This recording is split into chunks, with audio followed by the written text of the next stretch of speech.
everyone. How are you all? Hope you all are good. So today, students, we are going to start our third chapter of class 7, which is about motion and time. So students, आज हम लोग discuss करेंगे the concepts of time and motion. इन दोनों के बीच में क्या relation है, इन दोनों के हिस्ट्री और करंट सभी चीजों को आज हम लोग डिटेल में डिस्कस करें. चलो, so let's start our chapter. In everyday life, we see some objects at rest and others in motion. We drive to the office, birds fly, fish swim, the winds blow the trees, atoms, molecules, planets and stars all are in motion. See, आप everyday life में बहुत सारे objects को students observe करते हो. बहुत सारे ऐसे objects हैं जो rest पे है, stationary position पे है, और काफी सारे ऐसे objects हैं जो आपको move करते हुए दिखते हैं. मूवमेंट जो उनमें होता है that is what is known as motion in the terms of physics. Physics science की लैंग्वेज में जो भी ऑब्जेक्ट मूव कर रहा है उसको हम मोशन में बोलते हैं. तो बहुत सारी चीजें आप देखते हो डेली लाइफ में जो आपके मोशन में है, जैसे कि आपको बोला है आप ऑफिस तक ड्राइव करके जाते हो, बर्ड्स फ्लाई करती है, फिश स्विम करती है, विंड ब्लो करती है ट्रीज को, एटम, मॉलिक्यूल, प्लैनेट, स्टार्स, सभी जितनी भी चीजें हैं they all are in motion. Okay, so we often perceive an object to be in motion whereas position changes with time. तो हम लोग कभी भी किसी एक ऑब्जेक्ट को मोशन में कब बोलते हैं? जब उसकी पोजीशन चेंज होती है with respect to time. Time के साथ जब किसी ऑब्जेक्ट की पोजीशन चेंज हो जाती है then that object is said to be in motion. Okay, however there are situations where the motion is inferred through indirect evidences. For example, we infer the motion of air by observing the movement of leaves and branches of trees. In this chapter, we shall first learn the concept of time. Later, we shall learn about the speed of moving objects along a straight line. See, बहुत सारे ऐसे objects होते हैं जो आपको दिखते हैं क्या भाई उनकी टाइम के साथ पोजीशन चेंज होगी, दैट मींस वो मोशन में थी. लेकिन काफी सारे ऐसे ऑब्जेक्ट्स का मोशन होता है जो उनके इनडायरेक्ट एविडेंसेस से हमको पता चलता है. Example air. ठीक है, तो एयर आपको दिखती नहीं है, एयर आपको नहीं दिखेगा कि हाँ एयर मोशन में, मूवमेंट में, लेकिन एयर के इफेक्ट्स आपको दिखते हैं कि हाँ वो मोशन में है, इसकी वजह से आपको बहुत सारे इफेक्ट्स उसके अपने अराउंड ऑब्जर्व करते हो आप लोग. जैसे कि क्या, एयर की वजह से जो ट्रीज की लीव्स है, ब्रांचेस है, वो आपकी ब्लो कर रही हैं. ठीक है, आप लोग कपड़े सुखाते हो टेरेस पे तो कपड़े आपके क्या हो जाते हैं, सूख जाते हैं, या फिर बोलो वो आपको फ्लाई करते हुए दिखते हैं. तो ये सब क्या है, उड़ते हुए दिखते हैं ना कपड़े जब हवा चलती है बहुत तेज. तो ये सभी चीजें क्या है, ये एविडेंसेस है कि हाँ हमारे सराउंडिंग में एयर है विच इज इन मोशन, और उसके इफेक्ट्स की वजह से आपको सारी चीजें अपने अराउंड दिखती है.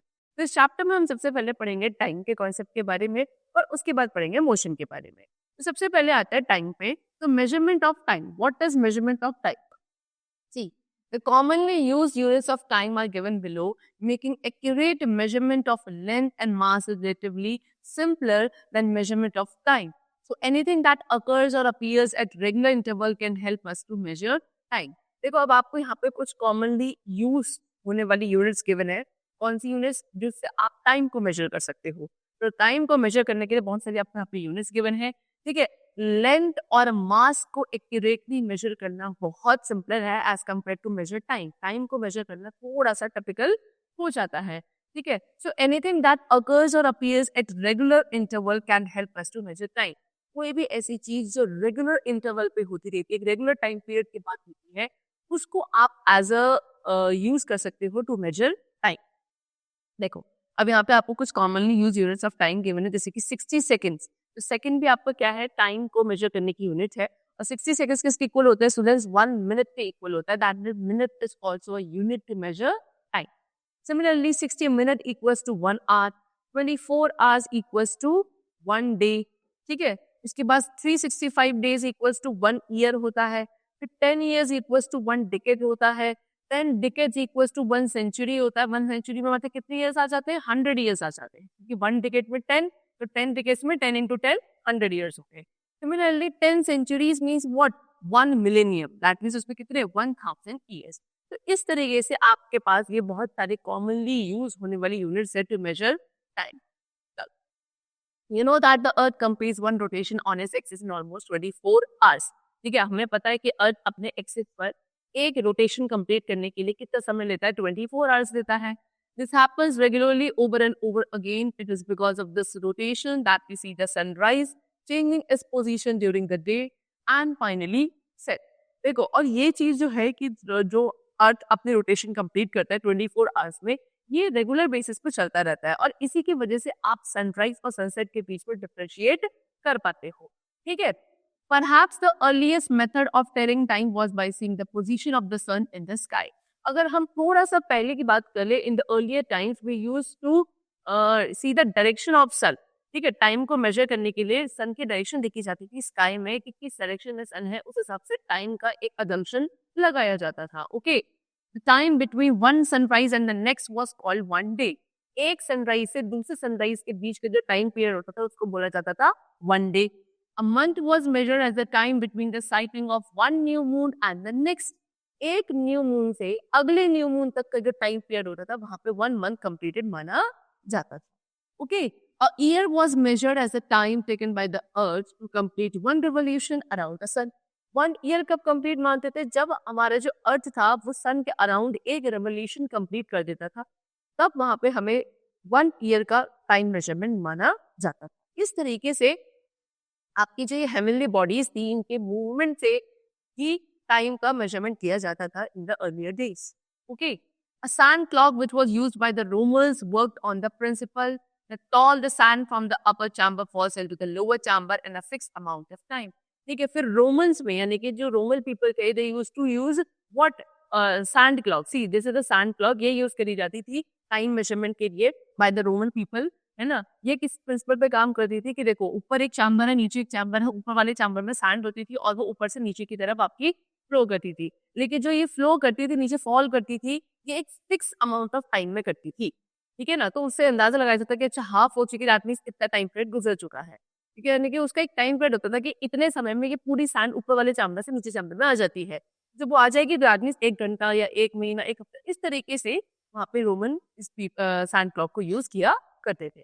This fixed amount of time was a unit in which time was measured by them. देखा, ये जो फिक्स अमाउंट ऑफ टाइम था जिसमें आपके ऊपर वाले चैम्बर से सैंड नीचे आती थी, ये एक यूनिट थी जिसमें टाइम मेजर किया जाता था by the Roman people. The sundial was used long ago to measure the time of the day. उसके बाद क्या सनडाइल यूज किया जाने लगा पहले टाइम पे टाइम को मेजर करने के लिए। It worked on the principle that as the position of the sun in the sky changed, so that the position and length of the shadow cast by an object. ठीक है, और sundial किस principal पे काम करता था कि जैसे जैसे आपकी सन की पोजीशन चेंज होगी स्काई पे, सन की पोजीशन एक कांस्टेंट रहती नहीं है। ठीक है, क्योंकि अर्थ रोटेट करता है, तो अर्थ जैसे जैसे रोटेट रिवॉल्व कर रहा है, ठीक है ना, तो आपका सन की पोजीशन चेंज होती जाती है।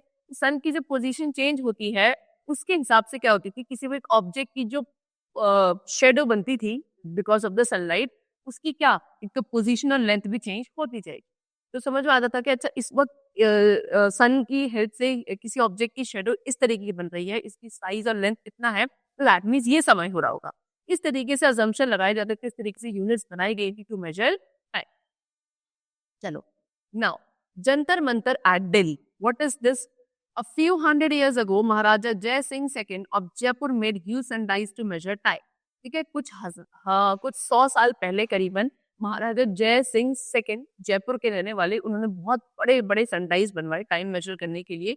ये जो आपके सनडाइज है वो आपको देखने को मिलेंगे जंतर मंतर। कहाँ कहाँ है जंतर मंतर? जैसे कि दिल्ली, जयपुर, वाराणसी, उज्जैन और मथुरा, यहाँ पे आपको ये देखने को मिलेंगे। ठीक है, सबसे बड़ा जो लार्जेस्ट सनडाइज है वो जयपुर में है, which can measure time up to an accuracy of 2 second. 2 second तक के टाइम के एक्यूरेसी तक ये टाइम मेजर कर सकता है, सबसे बड़ा जो सनडाइल है in Jaipur. But it can not be use after the sunset, लेकिन इसको आप सनसेट के बाद यूज नहीं कर सकते। Now next we come to measurement of time using simple pendulum. अब सिंपल पेंडुलम को यूज करके टाइम को कैसे मेजर किया जाता है? Clocks that measure time accurately could be made only after the discovery of the simple pendulum by the Italian scientist Galileo Galilei. एक Italian scientist है जिनका नाम था गैलीलियो गैलीली। ठीक है, स्टूडेंट्स, इन्होंने डिस्कवरी करी कि सिंपल पेंडुलम, और उसके बाद से ही ये क्लॉक का एक कॉन्सेप्ट आगे चल के क्या हुआ, यूज होने लगा, जिससे आप टाइम को मेजर कर सकते थे। He discovered that if a weight hung from a string is made to swing, it always completes one to and fro motion in exactly the same time. क्या बोला कि अगर एक स्प्रिंग से आप ऊपर की तरफ एक वेट को नीचे हंग कर दोगे, ऐसे टाई करके टांग दोगे, तो वो क्या करेगा, एक to and fro motion complete करेगा, और एक टू एंड फ्रो मोशन वो जब भी कंप्लीट करेगा वो हमेशा फिक्स अमाउंट ऑफ टाइम में करेगा, ठीक है। A simple pendulum consists of a weight like a small metal ball tied to a string. The other end of the string is tied to a rigid support. The metal ball is called the bob of the pendulum. ठीक है, अब simple pendulum में क्या होता है, एक wait होता है जो इससे नीचे, ठीक है, एक मेटल की बॉल होती है, वो अपना आप में हैवी होगा, ठीक है। उस वेट को क्या कर दिया जाता है, टाई कर दिया जाता है एक स्ट्रिंग के थ्रू, और उस स्ट्रिंग को ऊपर, उसका जो ऊपर वाला एंड होता है उसको आप एक सपोर्ट के थ्रू क्या कर देते हो, टाई कर देते हो। जो नीचे जो मेटल की बॉल, जो वेट आपने लिया है, उसको आप क्या बोलते हो, Bob of the pendulum, like this. ये है आपका बॉब, और इसको आपने इस तरीके से टाई कर रखा है ऊपर एक सपोर्ट के through. When the pendulum is at rest is it in mean position O. जब पेंडुलम अपने रेस्ट पे है इस तरीके से, यानी कि यहाँ पे है, इस पोजीशन को आप क्या बोलोगे, जीरो पोजीशन या ओ पोजीशन, कुछ भी बोल सकते हो। If the bob is given a small push from its position of rest, the pendulum makes to and fro movements about its mean position. अब आप जैसे ही इस पेंडुलम को एक पुश दोगे तो ये अपने टू एंड फ्रो मोशन में आएगा, यानी कि लाइक दिस एंड दिस, ठीक है, फॉरवर्ड बैकवर्ड, इस एक से टू एंड फ्रो मोशन में आएगा। The time taken for one two and fro movement, that is 0 to A to 0 to B and back to 0, is always the same as long as the length of the string does not change and there is no resistance of the air around. तो वो तो time ये Bob लेगा एक to and fro motion को complete करने के लिए। कैसे, 0 to पहले इस पोजीशन पे जाएगा, आगे जिसको आप ए पोजीशन लोगे, फिर ए से बैक आएगा 0 पे, और फिर 0 से फिर जाएगा दूसरी पोजीशन पे बी पे, और बी से फिर बैक आएगा आपके 0 पे, ठीक है। इस तरीके से यहाँ पे जाके इसका एक to and fro motion complete होगा, और ये एक टू एंड फ्रो मोशन जितनी बार भी होते रहेंगे हमेशा ये एक फिक्स अमाउंट ऑफ टाइम में होगा, until the conditions are also there. दो कंडीशंस है, पहली कंडीशन क्या, ये जो स्ट्रिंग की लेंथ है ये चेंज नहीं होनी चाहिए, ठीक है। और सेकंड कंडीशन क्या है कि एयर का रेजिस्टेंस नहीं होना चाहिए, एयर अपोज नहीं करनी चाहिए, ठीक है, एयर का कोई भी फोर्स इस पर ना लगे। तो हमेशा ये जो एक टू एंड फ्रो मोशन को कंप्लीट करने के लिए हमेशा सेम या इक्वल अमाउंट ऑफ टाइम में कंप्लीट करेगा। तो ये जो such periodic movement is called oscillation. तो ये जो पीरियोडिक मूवमेंट हो रहे हैं ना बार बार, इसको आप ऑसिलेशन बोलते हो। Time taken by pendulum for one oscillation is known as time period. एक ऑसिलेशन को कंप्लीट करने के लिए जो टाइम पीरियड एक पेंडुलम लेता है उसको आप टाइम पीरियड बोलते हो, ठीक है। चलो आगे, the time period of the simple pendulum can be change by changing the length of the string. A pendulum of about 25 centimeter length takes exactly 1 second for one to and fro movement about its position of rest, ठीक है। अगर आपको ये time period को change करना है, यानी कि जो आप पे बॉब है या फिर आपका जो ये स्ट्रिंग है, ठीक है, ये one two and fro motion का इसका टाइम आपको चेंज करना है, तो आप स्ट्रिंग की लेंथ को चेंज कर सकते हो, ठीक है। एक सिंपल सी आपका सिंपल पेंडुलम जिसकी स्ट्रिंग की लेंथ 25 सेंटीमीटर है, तो स्टूडेंट्स वो एक टू एंड फ्रो मूवमेंट को कंप्लीट करने में 1 सेकंड का टाइम देती है, ठीक है। लेंथ शुड बी 25 सेंटीमीटर, आप इसे चेंज कर दोगे तो टाइम पीरियड चेंज हो जाता है। This principle of the pendulum is used to make a pendulum clock. अब इसी प्रिंसिपल को हमने पेंडुलम क्लॉक बनाने के लिए आगे यूज किया, ठीक है, जहाँ पे oscillation of the pendulum controls the movement of the hands of the clock. Pendulum की जो ऑसिलेशन होगी वो क्या, उस क्लॉक के हैंड्स को कंट्रोल करेगी, ठीक है। चलो आगे चलते हैं। उसके बाद गिवन है A mechanical wristwatch has a balance wheel instead of a pendulum which serves the same purpose. उसके बाद मैकेनिकल wristwatch, देखो इस तरीके से ये wristwatch आ जाती है, ठीक है। इसमें एक बैलेंस व्हील होती है सेंटर में, जो क्या पेंडुलम की जगह, वहाँ वैसे तो पेंडुलम क्लॉक में पेंडुलम होता है जब क्लॉक के हैंड्स को कंट्रोल करता है, लेकिन यहाँ पे बैलेंस होता है पेंडुलम की जगह जो सेम काम करता है, okay. Nowadays electronic wristwatches are available in the market. आज के टाइम पे इलेक्ट्रॉनिक wristwatches भी है मार्केट में। These work on a different principle. These watches have the crystals of a substance called quartz. ठीक है, अब जो ये इलेक्ट्रॉनिक रिस्ट वॉचेज है स्टूडेंट्स, इनका प्रिंसिपल थोड़ा डिफरेंट होता है, यानी कि इनके अंदर क्या होता है, एक सब्सटेंस के क्रिस्टल्स प्रेजेंट होते हैं, उसको आप बोलते हो quartz, okay. These crystals can vibrate very fast and a very precise rate. ये क्रिस्टल्स क्या करते हैं, आपस में वाइब्रेट करते हैं बहुत फास्टली और एक बहुत प्रिसाइज रेट पे। These vibrations are used to measure the time accurately. और इन्हीं वाइब्रेशन से टाइम को मेजर किया जाता है। A quartz clock is much more accurate than a pendulum clock. Quartz clock क्या होती है, ज्यादा एक्यूरेट होती है, ज्यादा एक्यूरेसी से टाइम को मेजर करती है as compare to pendulum clock. Stopwatch is used for measuring short intervals of time accurately. अगर आपको टाइम पीरियड शॉर्ट है, उसको आपको बहुत एक्यूरेटली मेजर करना है, तो आप कौन सी stopwatch यूज कर सकते हैं। Nowadays several digital watches available in the market can also be used as stopwatches. आज के टाइम पे बहुत सारी डिजिटल वॉचेस हैं मार्केट में अवेलेबल है, उनमें स्टॉप वॉच के फीचर्स होते हैं, यानी कि इसको भी आप as a stop watch use कर सकते हो, ठीक है। Many of these digital watches do not have hour, minute or second hands. They display time in digits. काफी सारे डिजिटल वॉचेस आप लोग मार्केट में देखते होंगे जिसमें हैंड्स नहीं होते, यानी कि आवर, मिनट या सेकंड हैंड्स नहीं होते हैं. ये टाइम को रिप्रेजेंट करते हैं डिजिट्स में, इसलिए आपने डिजिटल वॉच. ठीक है, चल. Now next we come to what motion. Now we are having the topic of motion, जिसमें सबसे पहला है slow and fast motion. See, some vehicles are moving on the road in the same direction. अब आपने क्या बोला कि कुछ व्हीकल्स है जो सेम डायरेक्शन में मूव कर रहे हैं. Among these vehicles, some are fast while some are slow. अब इन सभी व्हीकल्स में कुछ ऐसे व्हीकल्स हैं जो बहुत फास्ट है और कुछ स्लो है. The distance moved by an object in a given interval of time or the time taken for covering a fixed distance will help us to decide whether a vehicle is moving faster or slower. अब एक fix interval of time में कितना distance वो object cover कर रहे हैं या फिर एक फिक्स डिस्टेंस को कितने टाइम पीरियड में वो ऑब्जेक्ट्स कवर कर रहे हैं, ये डिसाइड करेगा क्या करने में कि कौन सा ऑब्जेक्ट आपका फास्टली मूव कर रहा है और कौन सा ऑब्जेक्ट आपका स्लोली मूव कर रहा है. तो कुल मिला के कि क्या जो ऑब्जेक्ट एक टाइम पीरियड आपने दे दिया, फिक्स टाइम पीरियड है, इसमें कितना डिस्टेंस कवर कर रहे हैं व्हीकल्स, वो डिसाइड कर सकता है या तो ये ऑब्जेक्ट फास्ट है या मूव है, या फिर आपने एक फिक्स डिस्टेंस दे दिया, वो कितने टाइम पीरियड में कोई व्हीकल कवर कर रहा है वो डिसाइड कर सकता है कि ऑब्जेक्ट स्लो है या fast. Now we come to the topic of speed. The distance covered by a unit body in unit time is called speed. ठीक है, 1 यूनिट टाइम में कितना डिस्टेंस एक बॉडी कवर करती है उसको आप उसकी स्पीड बोलोगे. जैसे कि अगर हम बोलते हैं कि एक ऑब्जेक्ट है जो 50 किलोमीटर पर आवर की स्पीड से मूव कर रहा है, दैट मींस व्हाट, कि वो 50 किलोमीटर का डिस्टेंस, ठीक है, डिस्टेंस कितना डिस्टेंस कवर कर रहा है वो 50 किलोमीटर का इन 1 आवर. ठीक है, 1 आवर में कितने का 50 किलोमीटर का डिस्टेंस वो कवर कर रहा है. ये चीज हमें पता चलती है किसी भी एक ऑब्जेक्ट की स्पीड कितनी बोला मैंने, 50 किलोमीटर पर आवर, यानी कि 1 आवर में 50 किलोमीटर का डिस्टेंस कवर किया जा रहा है. इस तरीके से स्पीड को मेजर किया जाता है कि 1 यूनिट टाइम में कितना डिस्टेंस वो कवर कर रहे हैं. नाउ यूनिट्स ऑफ स्पीड के आपको यहाँ पे यूनिट्स गिवन है. ठीक है, यूजुअली जो स्पीड को डिनोट किया जाता है किलोमीटर पर आवर से किया जाता है, लाइक दिस, किलोमीटर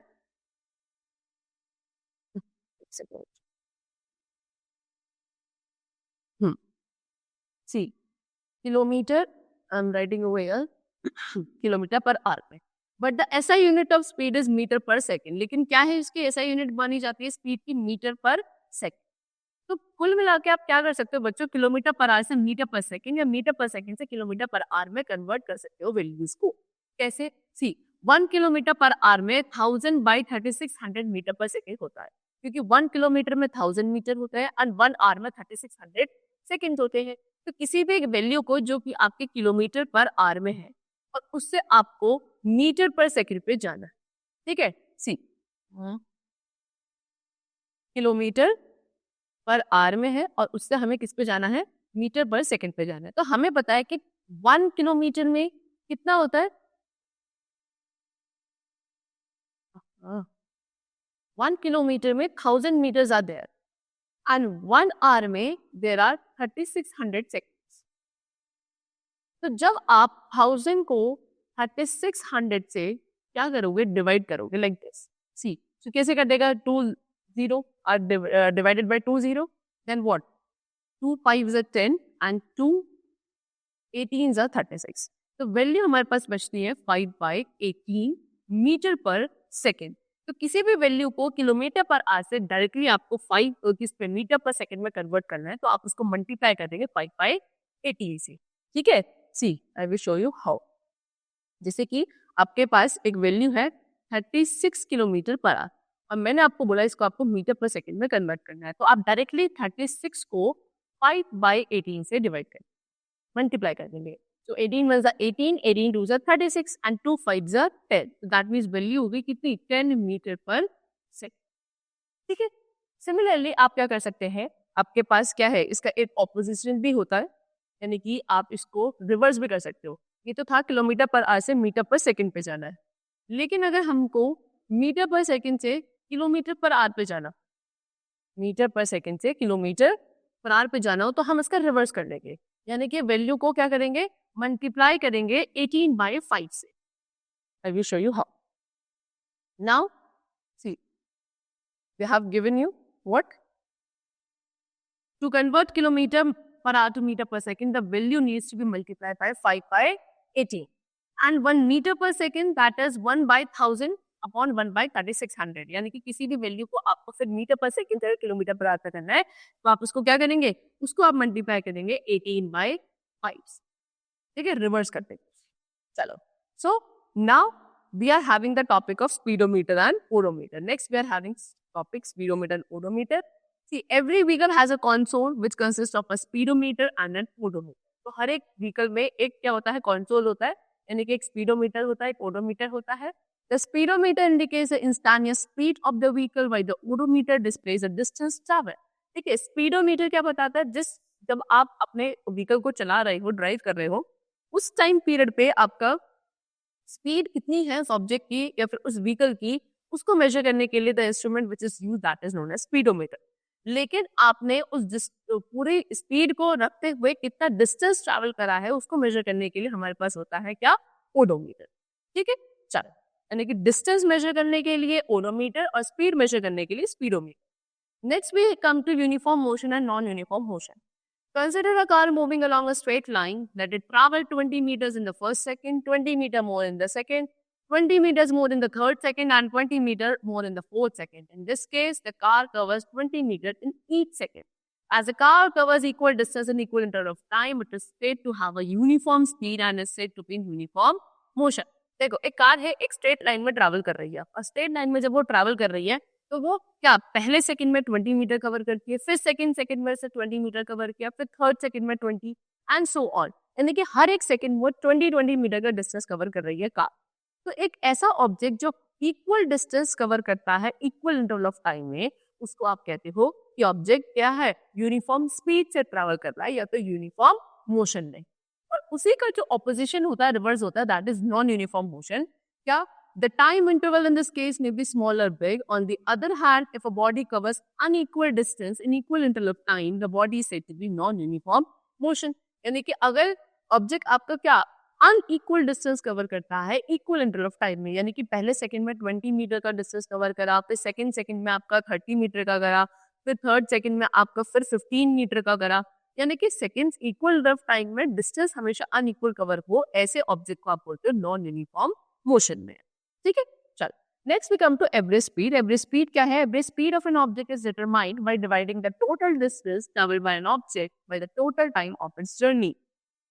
कोई भी एक ऑब्जेक्ट ने कितना टोटल डिस्टेंस कवर किया in the total time taken, उनको जब आप डिवाइड कर देते हो तो आपकी एवरेज स्पीड निकल कर आती है. यानी कि फॉर्मूला बनता है एवरेज स्पीड का total distance upon total time. They have given an example also. एक बस है जिसने कितना पहले 20 किलोमीटर, फिर 40 किलोमीटर, फिर 5 किलोमीटर, इस तरीके से डिस्टेंस कवर किया है, और जो पूरी जर्नी कवर करी है वो 5 आवर्स में कंप्लीट करी है. टाइम कितना लिया, 5 आवर्स का. अब आपसे पूछा जाए कि इस बस की एवरेज स्पीड क्या थी, तो फॉर्मूला है total distance upon total time. Distance कितना हुआ, 20 प्लस 40 प्लस 5, है ना, दैट इज 65. और टाइम कितना लिया, 5 आवर. तो 65.5 डिवाइड करके कितना आ गया, 30, और यूनिट लगा देंगे किलोमीटर पर आवर. ठीक है, टोटल डिस्टेंस 65 किलोमीटर का, टाइम लिया 5 आवर का, डिवाइड करने के बाद आंसर आ जाएगा आपको 30 kilometre per hour, which is the average speed of that particular bus. Now we come to distance time graph. अब आते हैं डिस्टेंस टाइम ग्राफ पे. यूनिफॉर्म मोशन का डिस्टेंस टाइम ग्राफ है. एक कार है जो एक स्ट्रेट रोड पर मूव कर रही है जिस पर कोई ट्रैफिक नहीं है. ठीक है, it starts from a lamp post at 9 AM. तो लैम्प पोस्ट से उन्होंने अपना जर्नी स्टार्ट करी है 9 AM पे. उसके बाद the odometer reading after every 5 minutes is noted. उस कार की फिर ओडोमीटर की जो रीडिंग है वो आपको गिवन है. ओडोमीटर मैंने आपको बताया था क्या मेजर करता है, डिस्टेंस मेजर. यहाँ पे अब आपको क्या गिवन है, ओडोमीटर की उसकी रीडिंग गिवन है कि 9 AM पे उसने 505 इतना ओडोमीटर की रीडिंग, यानी कि इतना डिस्टेंस कवर किया, यानी कि अभी कोई डिस्टेंस नहीं कवर किया है, टाइम 5 मिनट का है. फिर 5 मिनट बाद उसका डिस्टेंस इतना कवर, यानी कि 5 किलोमीटर का डिस्टेंस कवर किया 5 मिनट. फिर 9:10 पे 5615 की रीडिंग है, दैट इज फिर से कितना 10 किलोमीटर का डिस्टेंस कवर कर लिया कितनी देर में, आपका 5 मिनट्स में. इस तरीके से आप देखो 5, 10, 15, 20 इस तरीके से टाइम डिस्टेंस को कवर करता जा रहा है लैम्प पोस्ट से अगर देखा जाए तो. ठीक है, और कितने कितने मिनट्स में, 5 मिनट्स में. यानी कि हमेशा 5 किलोमीटर का डिस्टेंस वो बढ़ाता जा रहा है इन एवरी 5 मिनट्स. यानी कि ऑब्जेक्ट किस मोशन में है, यूनिफॉर्म मोशन में है. अब इसका जो आप ग्राफ बनाएंगे तो ग्राफ आपका कुछ इस तरीके से बनता है. ठीक है, आपको क्या बनाना पड़ता है, आप इस तरीके से कार्टेशियन प्लेन बनाएंगे और कार्टेशियन प्लेन में आपके पास ये है, देखो दो एक्सेस होते हैं, this is x axis and this is y axis. Okay, यहाँ पे आप लिखते हैं टाइम को और इधर लेते हैं आप डिस्टेंस को, और उसके साथ साथ आपको स्केल भी लेना पड़ता है। स्केल कितना का लिया जाता है ग्राफ पेपर पे, 1 सेंटीमीटर इक्वल्स टू 1 मिनट का ले लेंगे टाइम पे, और डिस्टेंस में हम लोग लेते हैं 1 सेंटीमीटर में कितने 5 किलोमीटर का या 10 किलोमीटर का, वो डिपेंड्स ऑन यू।